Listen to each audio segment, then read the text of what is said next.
ఇవాళ నాయకుడు రాహుల్ గాంధీ గారు చెప్పారు అధ్యక్ష, మొట్టమొదటి కేబినెట్ లోనే 6 గ్యారంటీలకు చట్టబద్ధత తెస్తాం, మెగా డిఎస్సి మొట్టమొదటి కేబినెట్ లోనే ఇస్తాం, 6 నెలల్లో డిఎస్సి పూర్తి చేస్తాం, రిక్రూట్మెంట్ చేస్తాం. మొట్టమొదటి కేబినెట్. ఇప్పుడు 3 కేబినెట్లు అయినట్టున్నాయి అధ్యక్ష.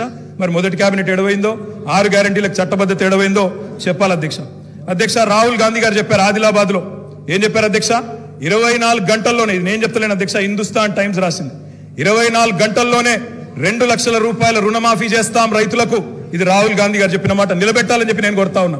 24 గంటలు కాకపోయినా 24 రోజుల్లోనైనా నిలబెట్టండి అని చెప్పి నేను కోరుతా ఉన్నా. అధ్యక్ష వారు చెప్పినారు కౌలు రైతులకు బీమా రుణాలు, కౌలు రైతులకు బీమా, కౌలు రైతులు ఎదురు చూస్తున్నారు రాష్ట్రంలో, మరి రుణాలు ఇవ్వమని కోరుతా ఉన్నారు.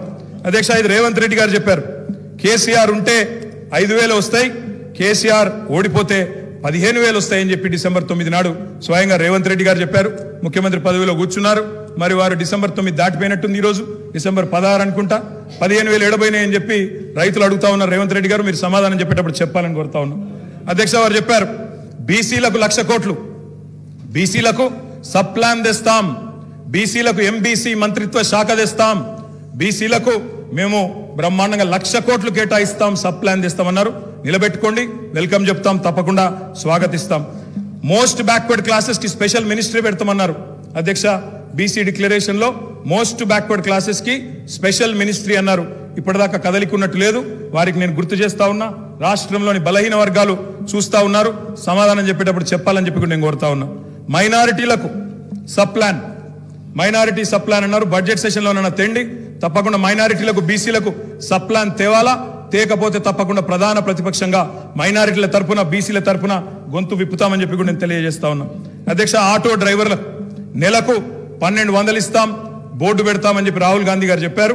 తప్పకుండా నిలబెట్టాలా, 7 లక్షల మంది ఆటో డ్రైవర్లకు ఇస్తామన్నారు, నిలబెట్టుకోవాలని చెప్పి నేను కోరుతా ఉన్నా. రాష్ట్రంలోని తమ్ముళ్ళు ఎదురు చూస్తా ఉన్నారు. మొదటి కేబినెట్ లో మెగా డిఎస్సి అన్నారు, అతి లేదు గతి లేదు. అదేవిధంగా జాబ్ క్యాలెండర్ అన్నారు, టీఎస్పీఎస్సీ ప్రక్షాళన అన్నారు. మరి దాని మీద కూడా తప్పకుండా చెప్పాలా అధ్యక్ష. ఇంకా చెప్పారు అధ్యక్ష, మొదటి ఏడాదిలో 2 లక్షల ఉద్యోగాలు భర్తీ చేస్తామన్నారు. ఆ ఉద్యోగాల వివరాలు ప్రకటించాలని చెప్పి నేను డిమాండ్ చేస్తా ఉన్నా, తప్పకుండా చేయాలని చెప్పి కోరుతా ఉన్నా. ఇక మా సోదరుడు వివేక్ గారు కూడా మాట్లాడినారు అధ్యక్ష. మా వివేక్ అన్న కూడా చెప్పిండు 40,000 ఉద్యోగాలు ఇస్తా చెన్నూరులో అని చెప్పిండు అధ్యక్ష. చెన్నూరు ప్రజలు ఆశగా మా వివేక్ అన్న గురించి చూస్తున్నారు, తప్పకుండా 40,000 ఉద్యోగాలు ఇవ్వాలని చెప్పి కూడా నేను కోరుతా ఉన్నా అధ్యక్ష. అధ్యక్ష ఇంకా చాలా చెప్పారు అధ్యక్ష, ఇట్లా హామీలు 1-2 కాదు అధ్యక్ష, చాలా చెప్పారు. We welcome it. మీరు నిలబెట్టుకోండి, తప్పకుండా నిలబెట్టుకోండి, తప్పకుండా బ్రహ్మాండంగా పనిచేయండి. మేము చేసిన దానికంటే ఎక్కువ పని చేయండి, మేము చేసిన దానికంటే ఎక్కువ పేరు సంపాదించుకోండి. 64 కాకపోతే ప్రజలు మీకు ఇంకా ఎక్కువ ఆశీర్వాదం ఇస్తారు, తప్పకుండా చేసుకోండి, మాకు అభ్యంతరం లేదు.